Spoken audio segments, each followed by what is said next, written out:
it all comes back to data. It all comes back to what are the metrics that you measure. The bigger your company gets, the more things you will need to settle. Naturally, as your business grows, your habit magnifies as well. If you already built that goodwill with a person, you'll be very surprised at how many people would actually become fans of yours and take up your offer when you ask for the sale.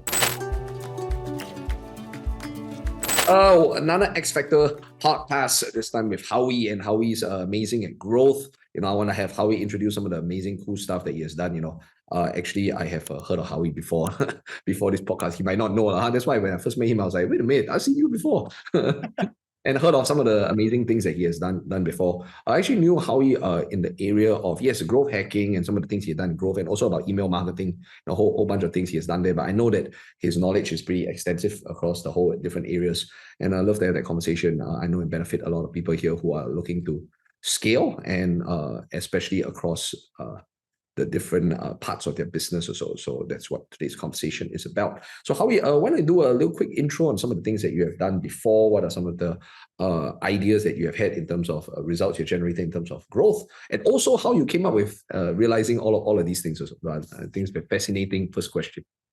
Yeah, for sure, man. I guess first of all, hi everyone. I'm Howie Tan. So my history was that I actually helped a company to grow 20 times, right, from $100,000 a month to $2 million a month. And that was where it all started out, right? I started just purely as an apprentice in one of the companies that I was working in. And that was actually a health supplement type of company, right? And then after leaving that, I started my own e-commerce company, scaled it up to 6 figures in 3 months, and then decided that I want to go into consulting, right? But in between, I also worked as a growth director and served in different capacities with different companies as well. So some of the areas that I focus on are partnership marketing, email marketing, Facebook. Facebook is something that I used very extensively for e-commerce, and also for coaches who are some of them are actually my clients, so I help them with Facebook marketing as well, copywriting, and yeah, I would say that just about anything that will help a company to magnify their profits and also to help them to automate the process so that the founders can remove themselves from the operations. Removing themselves, that one is a very, very attractive thing that a lot of people want. So let's talk first and foremost, when you start working with people, what are some of the symptoms that they have when they first come to Howie, right? They want to, what state do you find them in? Are they in like disarray? Is their marketing out of whack? Is copywriting not right? What kind of state are they in when they first engage you? The funny thing is, I at first thought that people will come to me straight for marketing. And that was the initial conversations I had with people. But as the conversation develops with each of them, I realized that a lot of them just are at this stage where they can't decide what to do next. They are either at this point where they have so much opportunities, they don't know which area to pursue because they want to make sure that they have the most efficient use of their time, or they are at this stage where they feel like they are stagnant with their growth and they don't know how to get over to the next stage. So most of them will probably be at the 6-7 figure stage, and they're coming to me looking to grow to 20 million or 30 million. And typically at this kind of stage, I like to say, if you want to get from 0 to 6 figures, you can just brute force it, right? Find something with a product market fit, try, and then you can get it. But getting to 7 figure is continuous execution. But getting from 7 to 8 figures is where you need all the systems in place, where you get the definition on where people actually what people actually handle in your organization. If you have a team, if you're a solopreneur and want to stay that way, then how do you actually systemize the kind of processes that you have, be it marketing, be it your operations, right? In operations, you can have all other aspects as including design, and also management of different partners with the company. Like for example, if you say need someone to generate leads, then how do you actually structure a deal with somebody like this? Or how do you turn the marketing around in such a way that you actually attract people to come to your business, right? So yeah, so I would say that by and large, they are at either stagnant stage or they just have too much opportunities. They don't know which one to focus on. So let's say they hire Howie the fixer. Please come in, clean up all of these things. Things are either not moving or they're working too much, they can't extract themselves from the business, or just like things are in disarray. So how does Howie the doctor, Howie the fixer begin? Like what goes through your mind when you go in there and it's like, all right, cool, it's time to clean shop and fix things? That's a very interesting thing that I was actually called this a couple of times, with the people that I work with. So I think the first guy who actually called me the fixer was Melvin. So this guy is one of the guys one of my early day mentors, right? And I worked in his company for about 3.5 years. So yeah, he actually called me that. So I didn't really realize this until I started, doing a lot of reflections. Then I realized that, hey, I can actually help people with this. So typically when I work with somebody, I actually ask a lot of questions. A lot of times people think that, if you're a consultant, you come here, you actually provide me with the answers. Yeah. Actually, the thing is, it might sound very unsexy for me to say this, but the answer needs to come from the person instead of me, because then we will know exactly where the problem lies, because each business has their own DNA, right? So let's say, for example, I'm working with a company that is 1 million in terms of yearly sales right now, and they want to scale up to 10 million, right? The first thing I'll do is go in and ask them, okay, where's your annual data? Okay, what can you break down your company's roles and departments to me, right? If you're a solopreneur, break down all the functions that you have. Even though you're a solopreneur, you'll be surprised that you're actually covering a lot of roles. It does not mean that if you don't have employees working for you, that you don't have all these roles. You actually do, but you're just multitasking, right? So let's say, for example, you imagine an organization chart. You have the CEO, then you break down into CMO, COO, and whatsoever. And then at the bottom of those roles, you have all your designer, your marketer, and then through your marketing, you have paid media whatsoever, right? So if you're a solopreneur, you actually handle all these things, right? And if you actually have freelancers, they are filling up some of these gaps for you. But when you actually map it out, you'll be then able to diagnose, like, okay, great, am I spending too much time in this area, or am I spending too much time in this area? So there are some clients who come to me, and they, after mapping this entire thing out, right, they came to me and tell me, hey, Howie, I am spending so much time in my daily operations. Like I'm just spending that time trying to get trying to fix the IT issues within my company, for example. Wow. Right? And they're like, oh, shit, I'm fixing, like, maybe 60% of the time I'm fixing all this kind of like back-end issues. Then what should I do? Right, I'm trying to drive up the revenue here, but here I am, sometimes I'm just trapped in this area. So my next question will then be, okay, great, if that is the problem, then are you able to delegate it? Are you able to change that function, or replace it with something else that will help you to solve this problem before we actually go into the marketing side of things? Because right, a lot of these people, when they come to me, they don't know their processes, because companies can, like, I'm sure you also experience this, Melvin. Companies can just go from 0 to 6-figure or 7-figure, right? Just like that, because in the world of digital marketing, if something has product market fit, it catches fire very fast. So it's just by catching fire, it means that it goes viral very fast, and then people really just come and want to take out your offer. So the thing is, a lot of these people, they are at this stage where suddenly their business blew up, and a lot of they have a lot of people coming in, whether they are doing a group coaching, for example, right? And then they are feeling overwhelmed because they just have too many people to coach. They had to switch their brains all the time, and they don't have time to try to fix some of the other issues that they experience. But these are so-called mundane issues, but if they don't solve them, they're gonna end up having to solve the issue, having to like spend hours every time trying to be trapped in this area, right? Trying to solve this area. So I get them to solve, find firstly to identify what are the blocks in the business. Then we'll move on to having the data. in their business, right? Having the data in place where and having served as a growth director, right? To be honest with you, one of the first thing that you'll be surprised we actually do is to gather the data from the company. And a lot of these companies that we have, right, they don't really have their own data.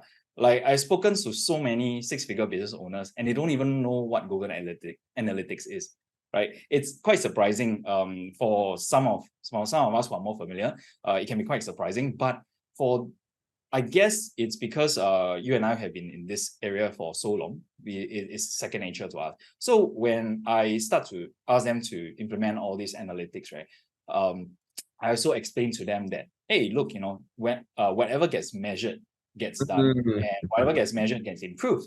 So when we get the measurements in place, then I can start to ask the better questions. Okay, great. What has worked for you in the past? What has not worked for you in the past? You probably don't have these data in the past as well, right? So if that's the case, then we'll start working right now, put in some actions for say 2 weeks to 1 month, and then revisit it again the next month and say, hey, okay, what has worked, what hasn't worked, and then we'll double down on those things that worked, and then try to find out what are some of the obstacles that you actually encountered over the time, right? And we can also then decide whether those kind of obstacles can be removed or not. That's why I actually had this customer or client who came to me at first asking for influencer marketing help, right? I went in, look at their data, and they realized that, okay, number one, I don't have my data in place. Okay, so I helped them with that data. They had everything fixed, and then I helped them with their teams, right? And the next thing they realized that, hey, after looking at this data, I realized that only influencer marketing. We shouldn't be going to influencer marketing. We should be going to email marketing instead. So I was like, yeah, it's true, because you can then see very, very clearly that email marketing is adding on to your coffer so well. And there's also a lot of room to improve. All right, for perspective, their open rates were like at 17%. And I told them, look, a lot of people that I serve, their open rates can go up to 30 or 35%. There's a lot of room for improvement here, right? So open rates means that the number of people that actually receive and actually open your message, because only when they open it, then can they actually see the content and then get interested in your products to actually go and find it. So that's an example of how I start working with a client with supposedly in one aspect, and it evolved to another aspect just because we started from the ground up, right? That's why I don't like to go in and say, hey, we'll just throw this and then see if it sticks on the wall, because that's just like putting a plaster over your your gash. If you have a deep wound, right, you need to get to the root of the problem. You don't want to paste your plaster and try to fix it on the surface, right? Yeah, so that's how I see things, right? I go really, really deep, which is why the clients who like it, they really, really appreciate it. Then those people who don't understand it, then it takes time for them to really understand why I'm asking this question. I think I want to interject something here as I listen to you. Sure. It's really interesting, your entire methodology, because here's what I think a lot of people thought when let's say they first listened to this podcast, this interview. Howie's going to teach me a bunch of cool shit that I'm going to apply, and that, I'm going to plug it in, and then immediately I'm going to get like fast, instant results. Because Howie's going to teach me how to do influencer email, he's going to teach me how to run ads, blah, blah, blah, right? And they want new stuff. But what you are actually doing is you're not giving them the new stuff first. You're actually starting by saying, okay, cool. So let's map out our use of time. Let's map out, what exactly is the plan that we have. Let's map out our analytics. Let's map out what exactly is working. Let's take a look at, how we can remove obstacles, zero in on the things before we do, and then we do all these fancy, cool stuff. And then we also need to then see that, do we even need to do all these fancy, cool stuff? So it does seem that growth is a byproduct, not of addition, but actually of clarity and sometimes even subtraction of obstacles, focus, clarity seems to be where you start out. Am I correct? Yeah, 100%. And I like the way that you put it, is because a lot of people like to say, okay, I want to add an additional sales channel. And when you think about it, to add an additional sales channel, you need to add manpower. You need to add your own time, your attention. and then you also have to dedicate somebody to train the person, right? It may be you, it may not be you, it may be like somebody like me, like a consultant that comes in and then help you to train the person. But if the person is not up to speed, right, it's gonna take a long time before you actually see results. But if you're not clear of what your goals are in the first place, let's say, for example, if you think that you have a 7-figure business, and you probably do have, but you are not sure where exactly you are, right? You may think that, okay, I'm at 1.5 million or something, and it's very common for me to ask this, okay, how much exactly are you making on a month-to-month basis, right? And the answer comes to me like, we don't really track this, right? So they only base it on gut feel, because what they look at is, maybe they will look at their Stripe dashboard or their PayPal dashboard, and they see, okay, I have this amount of money, right? But there's no accounting of the manpower that they use or whatsoever. I mean, if it's high margin, great. But if they are not really measuring their whatever revenue is coming in, then how are you going to know that this effort is going to add 30% to your revenue within the next 2 months, right? I just had this client who we added 68% of their revenue. Actually, it just went all the way down to the profits because it's email revenue, right? So we basically added 68% within 2 months. And it was very, very clear because this client was ready. This client had their data ready, and when I asked for it, they immediately gave it to me. So there are clients who are ready to take it. So once you have all these things in place and you ask for so when you ask for an additional sales channel, yes, we can do that with you. But if you don't even have that, then there's no way that you can say, okay, this person has earned X amount for me, or there is progress, because let's say, for example, you're trying to start a new sales channel. Like, for example, you want to start YouTube, or you want to start advertising on, say, Meta, right?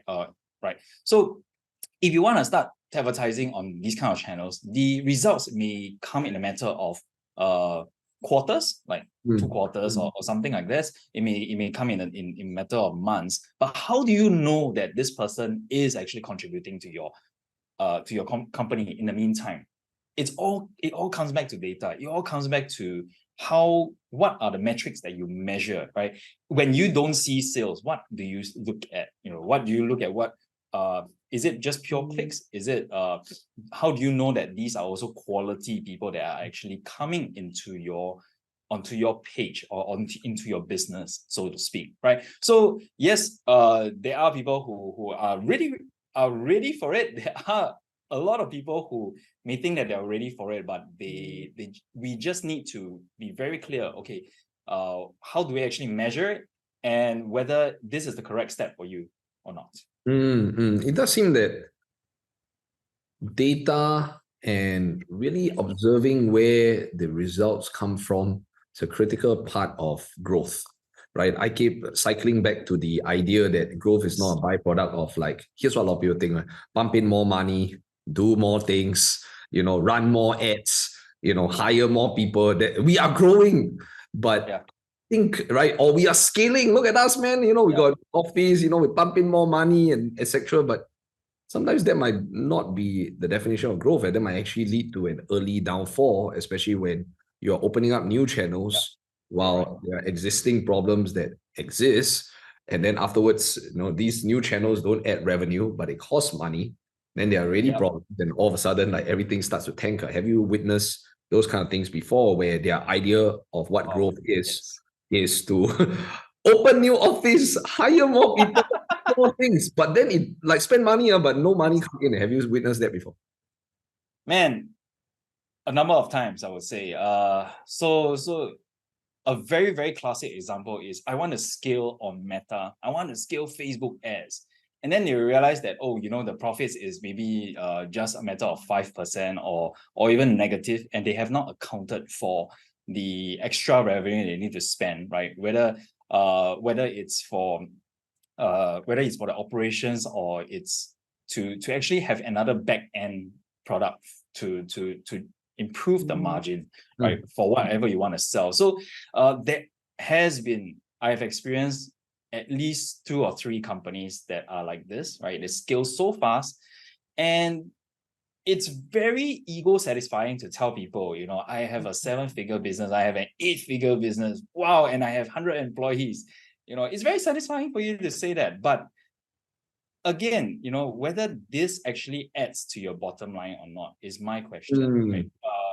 Because the bigger your company gets, the more things you will need to settle. For example, when you come to a certain size like 10 million, there might be certain legality issues that you may have to start settling, right? There may be certain nuances that didn't matter to you in the past that you have to start paying attention to, because I'm not saying that you're breaking a law or doing anything illegal, but I'm saying that as you scale, certain concerns will come into place, right? Let's give a very, very generic example, right? Let's look at Facebook as a big company as a whole. As they scale up, they start to have all the privacy issues and stuff like this. When they are smaller, nobody cares. Nobody cared about this kind of things. It's the same thing for smaller companies, for SMEs who want to scale up to 7 to 8 figures. The kind of issues that they can come into contact with, for example, like the spam laws, customer service. People just kind of not vibing with certain statements that they are making. Maybe it has done well for them in the past, but because it had reached a certain level, people started making noise and about it. It doesn't have to be like a big group of people. It just takes 1 or 2 bad actors that will put your company in a bad light, right? So these are some of the things that you may have to consider, that you may have to handle as you scale your company. You have to refine your messaging, right? You have to take care of employees. You have to make sure that your processes are tight. Another classic example is when the revenues scale up, you have a lot of customers, you don't have enough CS staff, customer support staff to service your clients. When there's problems, right, you start having chargeback issues, right? Then your merchant gets closed down out of no fault of your own, just because you don't have time to serve, to answer the questions, and people think you're a fraud just because they didn't hear your answer within 24 hours, right? Or you didn't set the right expectations, right? These kind of teething issues, growing pains, as I like to call it, right, shows up a lot in 7-figure businesses. And a lot of times I have seen companies, scale up to 10 million and then come crashing down back into 5 million, 3 million, simply because they don't handle their processes well. They may overhire as well. They may have overspent in the ad side of things and not monitor their data well enough, and thinking they've been in profit for many, many months, and then finally when the accountant does their stuff, and yes, some of these companies may not do their accounting as often as they should, so they don't have visibility of their cash flow, right? They start realizing that they are in the red by the time they actually scale up to 10 million. 10 million in profits, 10 million in sales, but you might be making losses, right? Or maybe like 1 million in losses, so to speak. So a lot of these kind of things tend to happen if you don't monitor them. That's why, especially when a company comes to me at the $1 million, $2 million mark, data is so important for me, that I like them to see, what is your actual profit number. Profit, there's a book called Profit First, and it emphasizes about making sure that everything that flows up from the top line, goes down to the bottom line. Right, whatever you have in the middle, you're able to control it as much as you can. Right. I met some owners who like to splurge a lot on certain things. It's not their fault. It's just that because they have this habit of throwing money at problems, throwing money to solve problems. So when you have this habit of throwing money to solve problems, naturally, as your business grows, your habit magnifies as well, right? So if you start throwing money at problems, in the early parts of a business, and when the problems magnify, you start throwing more money into it, the result is again, going to show up in your bottom line. So if you don't have that kind of clear visibility, then you're gonna have a lot of stress. Every single day you'll be thinking like, oh no, is my business doing well or not, right? So I've experienced at least 2 owners who tell me like, hey, I'm not sure if we are in profit for the last 3 months, right? It's a very common problem. And I just tell them like, if you are at this stage, please stop trying to grow, right? Get your data in place, get your team focused in what you need to see, right? Get all of these things settled in place. And once they have cleared the dust, the owner came back to me and said, hey, I'm feeling so much better now, right? It seems like we are not in the red, we are in profits. And the next thing is when I ask the employees, the question of what should you do next?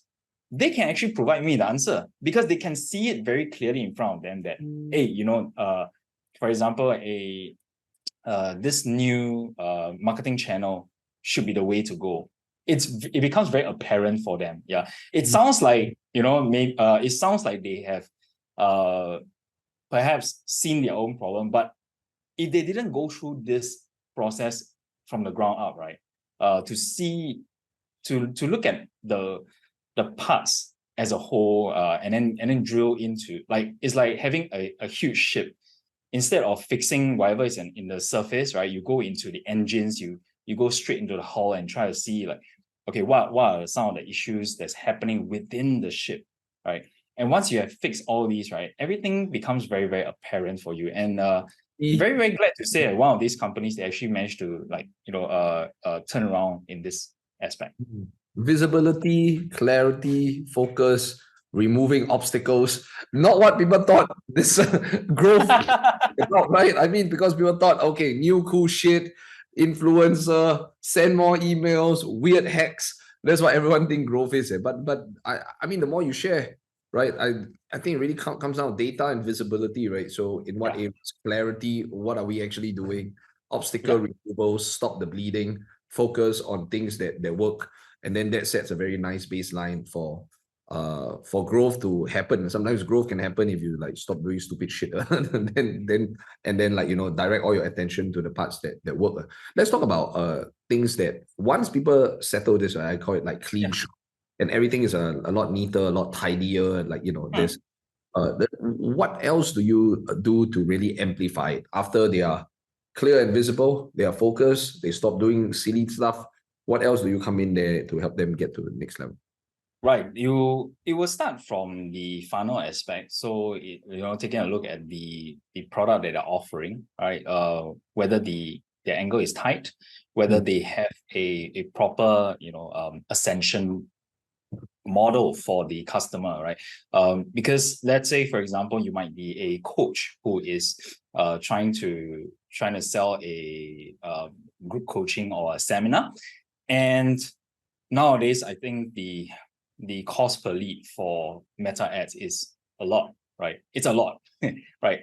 And it's quite unbelievable because I started back then. I think the first time I ran Facebook ads was maybe in 2015 or 2013, right? Those days, you can get leads very, very cheap. But nowadays, if you don't have a sufficient ascension model in place, then your profits are going to go down the drain very, very fast, right? You don't have something to break even, right? And just making sure that whatever you are offering has synergy with your front end. So some people think that, okay, I can just upsell them any kind of thing, right? But if you don't have something that is synergistic with the front end, then it's going to sabotage you because the person is going to feel like, hey, are you giving me something that is not enough?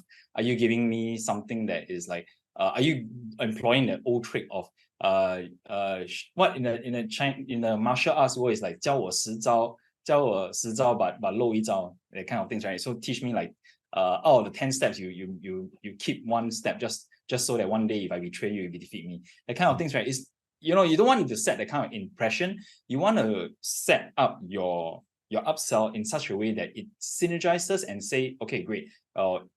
Is this product going to help your customers to accelerate their learning? Is it something that helps them to solve further problems that they might encounter in their journey after they have solved the first problem, right? So that will be the funnel side of things. And then if they as they go on, and if this areas is fixed, we'll go on to, okay, what sort of traffic channels are you suitable for, right? Have you first and foremost fully utilized your internal email list or your WhatsApp list, right? So because my belief is this, if you already have the contact of the customer, right, why not utilize it to the fullest? I know some people will have this concern, right? Number one, the biggest objection I always hear is, oh my God, email is dead. Then second one is, oh, what about the spam laws, right? What about people complaining and I don't like to, number three is, I don't like to open this kind of messages or emails, right? But if you think at the grand scale of things, right, in say a group of say 1,000 people, how many of these people do you think needs to take up one of your product in order for you to make an additional $10,000, for example, in your business, or maybe $100,000 in your business, right? It doesn't really take that many people taking up your offer in order to hit that kind of revenue. So it is a law of large numbers that you go it's about volume, but at the same time I don't want you to get this impression that you're just going like spam. It's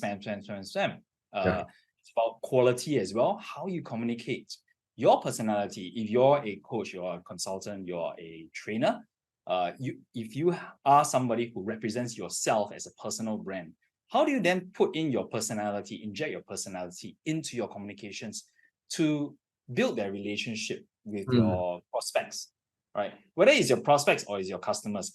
If this email list is a list of your existing customers, then how do you then deepen that relationship to increase the lifetime value with this customer, to increase the amount of money that they actually can spend with you? Because if you are able to make them more money, naturally they can spend more money with you. And then you go into this virtual cycle of adding value and they adding back value to you. So think about how you can add the value back. One of the things I like to talk about in my newsletter is how do I make sure that whatever I send out is actionable for you, right? If I send out an email, I want to make sure that inside there at least has 3 things that you can do right away, right now, right? I'm not talking about like, oh, good for you 6 months down the road, that kind of things.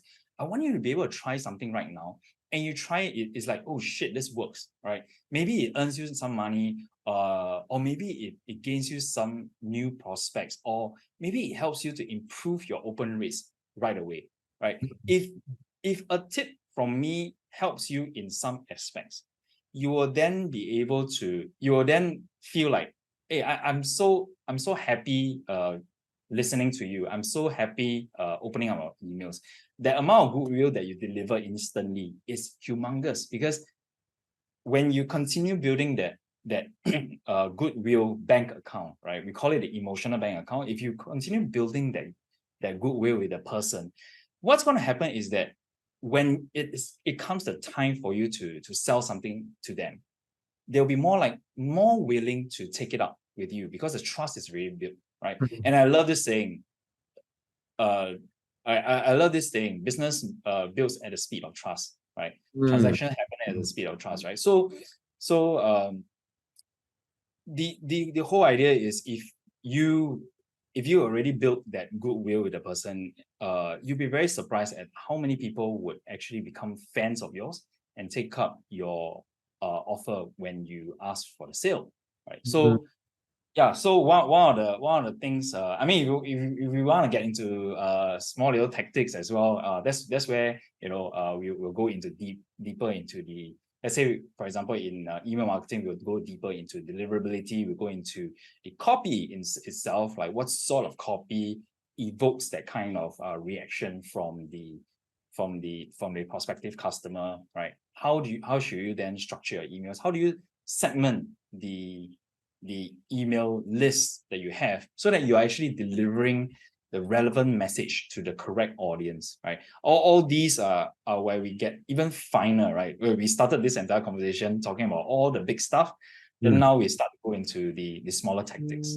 And I can see why you would fancy email marketing and really just like talking to your prospects or talking to interested people, as opposed to what a lot of people think growth is about, which is usually, let's start a YouTube channel and let's shoot many video. Let's go out there, hire like the Gary V, the guy to keep following me around, which I think is not a bad thing, but I think people need to, after a while, differentiate between publicity and like true growth. Because it is possible to do fancy stuff, but have no outcome.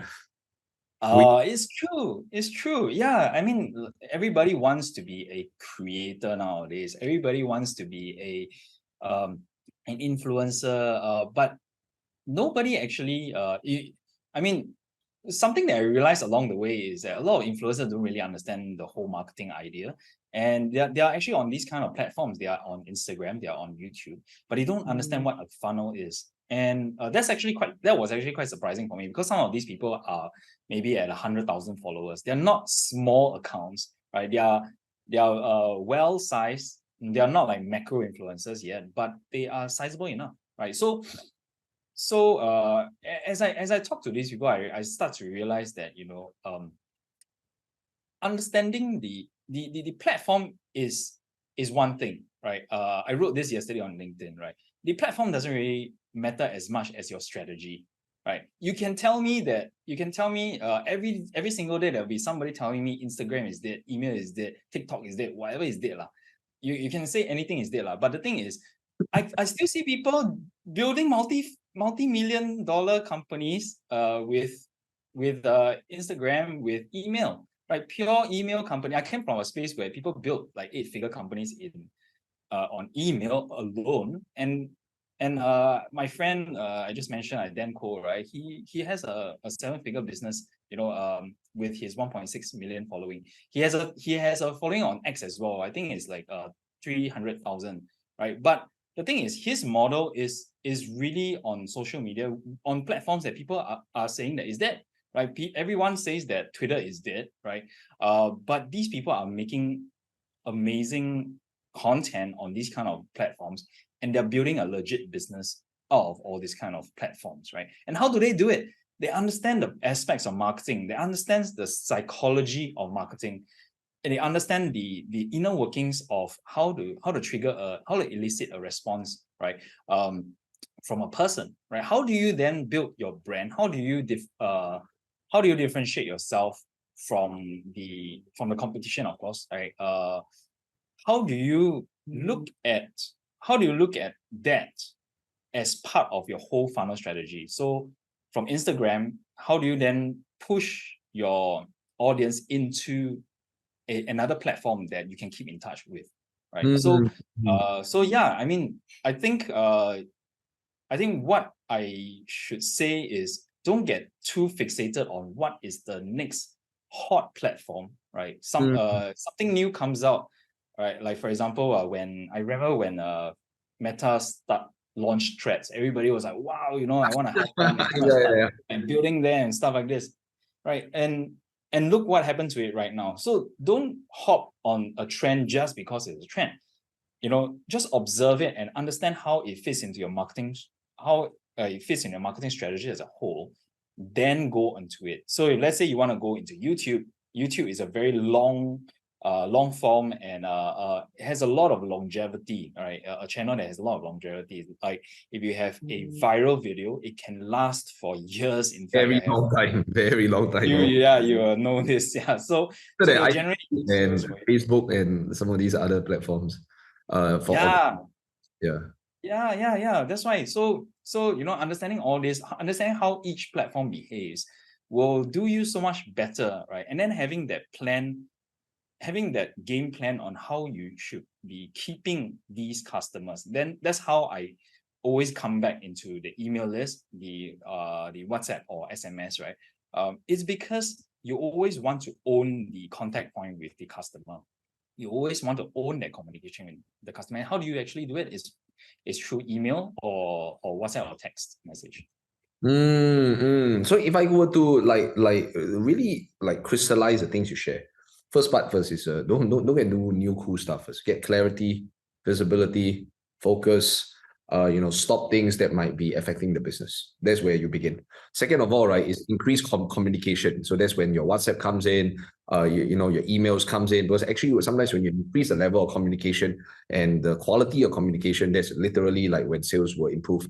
And then third one is when you start to optimize front end, ascension, offers, back ends, and this kind of thing. Very simple stuff also. Then probably down the line, then number 4, number 5 is when you start to do other fancier stuff like do social media etc. But it does seem that the first core 3 is clarity, communication, and then optimization of like front, back, offers, and a whole bunch of things like this. So would that be fair? Yeah, I would say that's a much more holistic way of looking at it. And of course, if you think that all this is fluff and all like very mindset stuff, it is actually quite true. Is after all, is business is like 80% mindset and 20% tactics. So if you want to talk about tactics, that I share a lot of tactics as well, like things like for example, having just single word subject lines. That's something that a friend of mine told me after I shared with him, right? His open rates went through the roof.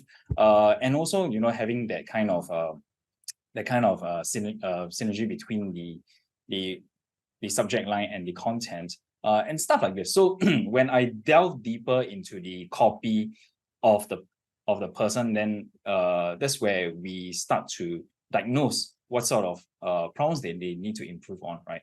So some of the common problems that they encounter is a lot of people like to run sales copy, right? They like to send sales marketing messages, and then they neglect the part where they deliver the value, just like what I mentioned there, giving that message that it is actionable, right? So if you're always pounding your audience with sales messages like buy this now whatsoever, and you're always saying, okay, there's a discount happening, then they're going to wait for you to have discount every time. You'll just be very turned off, and you will not be a welcome person in their life, right? It's kind of like if you're in the if you're outside, just walking on the street and somebody approaches you. Here in Singapore, at least, maybe in the US it's different now. But in Singapore, if somebody approaches you, you'll be like, oh no. I don't know, they are taker, not a giver. So I think so that's how it is now. But if the person comes to you and say, hey, I have something for you, this totally for you, and you walk away thinking like, hey, this person has helped me. I think that if the person has left a way to contact him back, or for him to contact you back, I think you'll be more susceptible to contacting this person again, because they don't come across as trying to pressurize you to make a purchase, because they are focused on the long-term value, right? As they try to understand what you are selling, right? Like I used to be a salesperson, right? So I like to use this method called the consultative selling method. Then I realized that when I do marketing, I also like to go from that area. So if let's say I do an email marketing campaign or Facebook campaign, right, I always start with the forums. Then I go into it, look for the problems, I cycle through what are the issues that people face, and then use that as part of my marketing material. And these really work very well. I just really like how clean it is, and I think this hopefully has given everyone a very interesting view on what growth is. Like, I keep highlighting, because every time I tell people about growth or people start talking about growth, it's always something to do with new. But I just love how your entire approach is very fundamentals based. It's like before, and it always goes back to and growth has been given such a very interesting bad rep in recent times because we have seen a lot of companies that look like they are growing during, but eventually all go bust. I used to like buying coffee from Flash Coffee. I don't know if you know. Flash, Oh, yeah. yeah, look like they are growing, right? Okay.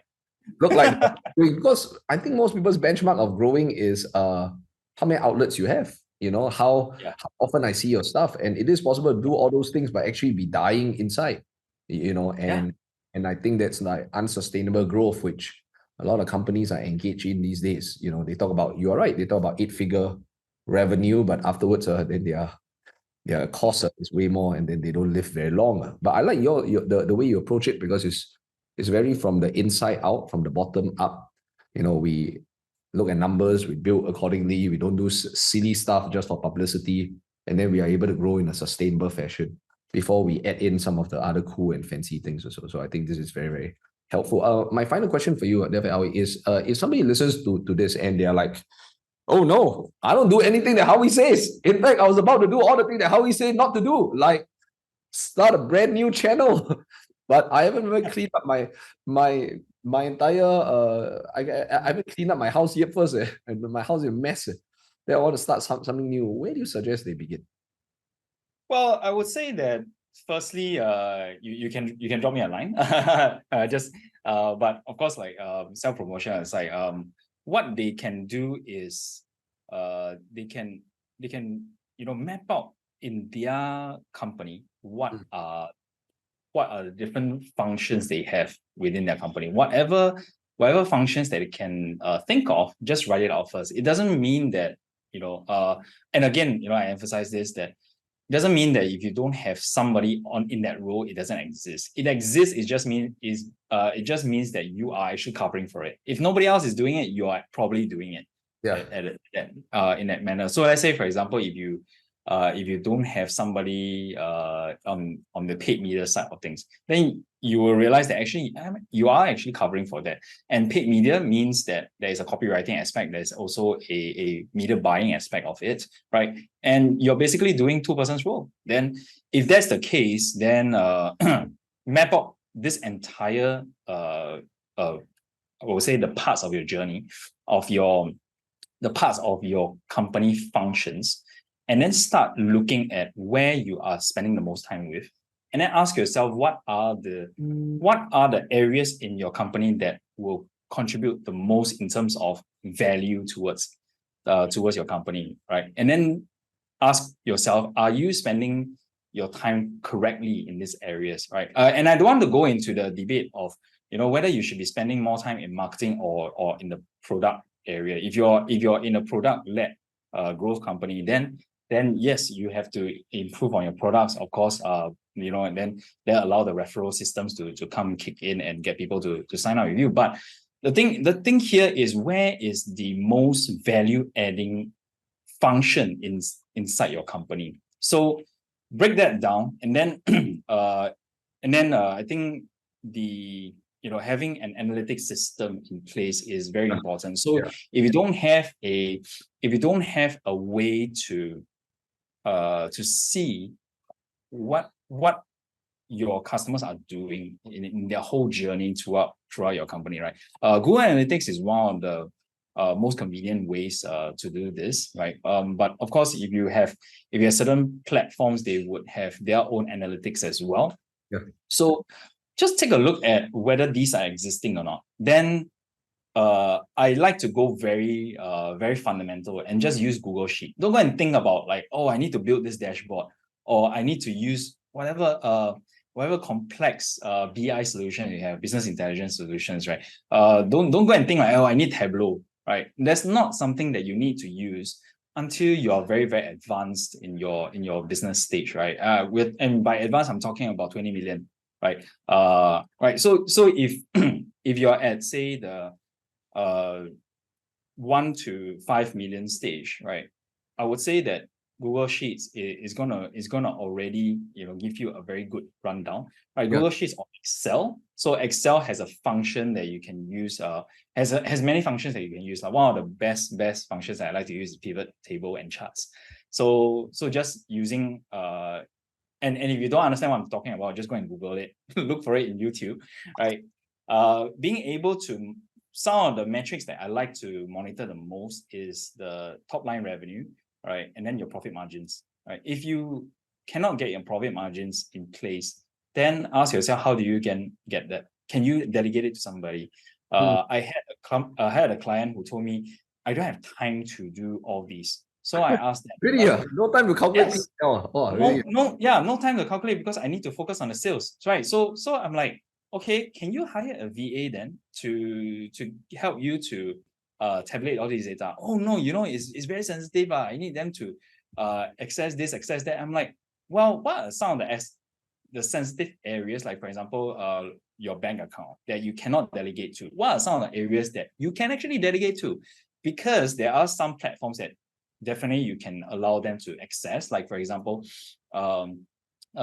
if you have a Stripe account, you can easily create an employee Stripe account that they cannot withdraw any money from there, no matter how hard they try. Right? If you have PayPal whatsoever, these kind of functions allow you to then get your staff, or if you have a virtual assistant, to log in to extract all these data for you on a weekly basis.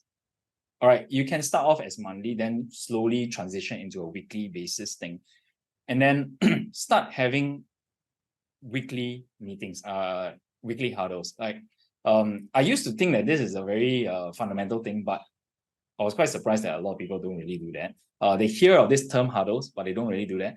So have weekly meetings based on this data. Your huddles, your weekly huddles should be based on the data that you have collected, your sales data, your profit margins data, your traffic data, where your traffic is coming from. If you have a breakdown of the traffic sources that you have, let's say your traffic is coming from YouTube, right? If you're a personal brand that creates content on YouTube, all right, you should have that data, how much traffic is coming in from there, what are the conversion rates that's coming in from there.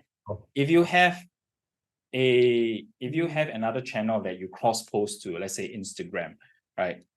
Do you have that data coming in from you? Then how much conversions are actually happening here? Because what's going to happen is then you will realize that, hey, I have a lot of traffic coming in from on YouTube,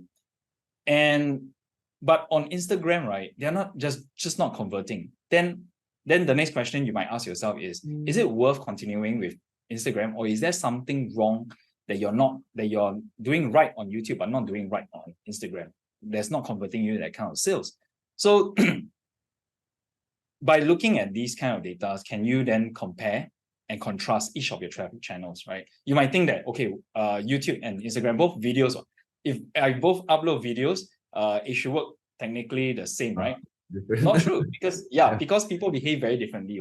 So the profile of the people is very different. The behavior that they use, if I use YouTube, I will use YouTube in a more relaxed setting because I'm more prone to consuming longer videos. If I'm using Instagram, I'm what the official term is leaning forward and sitting back. So if I'm leaning forward, I might be in the train, I might be at the back of a taxi or a Grab, and I'm just using my phone and scrolling through. So that will be Instagram. If it's YouTube, then I'll be sitting back, relaxed and watching it, prepared to spend maybe 10-20 minutes on the video. So the behavior is so different. And when you look at the analytics, it will come very, very apparent to you. So let's say, for example, you realize that you have less traffic coming from YouTube, but a lot more converting, then you have a higher quality traffic there. And then Instagram, you may realize that, hey, people may not be clicking the link that you wanted.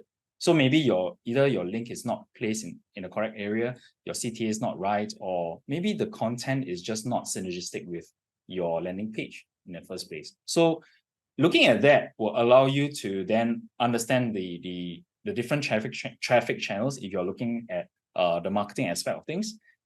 And I would say that, that's how you should go about cleaning house, so to speak. Wow. I think this is very, very comprehensive. I suddenly, as you describe all of these, I really see a step-by-step system you use, and it's very inside out to help people with their growth, in a very sustainable manner. Might not be what they want to hear. They might, like I say, they might want to hire you because they want to try 5 brand new things they see a competitor or more famous person do. But I think the ways that you go about, I think that's why you mentioned whether they are ready or not. Some people are never ready because they want to do sexy, cool shit versus do what works. I think that's a huge difference also. And some people, I think they probably have enough of doing shit that's sexy but doesn't work. And they're like, all right, cool. Can we do it the more systematic, fundamental, data-driven way? And so I guess that's why you say they are either ready or not. Yeah. And the thing is, if you continue approaching things the way of, okay, what's the next new thing that I need to explore? You might start to feel like you don't really love your business anymore, because each time you have each time you explore something that sounds sexy but disappoints you, guess what? You're gonna eat away that motivation that you have as an entrepreneur, right? And with that, right, it's gonna eat away the energy that you have to put inside your business. But if you turn it around and look at how does everything fit into you, you're gonna run a more fulfilling business, because you're gonna understand where everything is coming from, and at the same time, you're gonna reduce a lot of burnout. Because and this is a very true story, right? I had a client who literally couldn't take holiday when I first started working with him, right? 3 weeks later, he told me, Howie, I'm gonna take like 2 weeks off and just go on a holiday. Then I'm like, hey, what about your business? He said, no problem, my employees can take care of it. So the thing is, the benefit is very, very clear. As long as you have the roles of your employees worked out properly, and you have your processes in place, right? It's very easy for your company to run by itself. Yeah. And you will have that kind of time to really take care of yourself, to really recharge if you really need to. You will suffer so much less burnout, and you will make so much better decisions that way. Again, like you say, it's not gonna sound like sexy rocket science or whatsoever, but this is the thing that really works. And the reason why I don't like to market myself as, I tried like saying, oh, AI this, whatever, that kind of things, but I feel like if the person is just at a stage where they are looking at what is the next sexy thing, then they are not ready to look at this, look at a business in this way. But perhaps when they start experiencing, when they start coming to a point where they feel like, hey, I've tried everything and I'm fed up already, and I find that it's time for me to look back.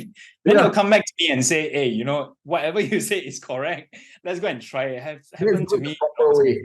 I think so. Yeah. Your target audience are people that chase the sexy. It's kind of funny also. I think naturally people chase the sexy, but then they realize, hey, something sexy don't always mean it works. Then after a while, after the sexy fails over and over, then they're like, hey, you know what? Can we do it the proper way? like that's when they are really. Howie, I think it's been a fascinating, very, very, very interesting conversation, because I think it's what people need. Might not be what they want, like we have established several times, but I think it's definitely the inside-out sustainable method of growth. So I think I really appreciate you for doing this. If people want to reach out to you, which is the platform you are using? Well, I'm most active right now on LinkedIn. I also have an account on X. Right? On both platforms, you will see the same profile picture. I'm in a suit, right? Not because I like to wear suits. I actually like t-shirts, but that's because people like formality. I'm on LinkedIn, so my handle is the Howie Tan. If you go on X, it's also the Howie Tan. You can look for me there. I'm also in Instagram as well. So LinkedIn, X, Instagram, right? Yeah, fantastic. And people want to reach out, they can reach out over there. So thanks a lot, Howie. I really appreciate this conversation. For everyone else listening, I hope this has been very enlightening for myself also, because I just really resonate with Howie's very, very systematic way of growth, and I hope you got a lot of value out of this. Take care, guys.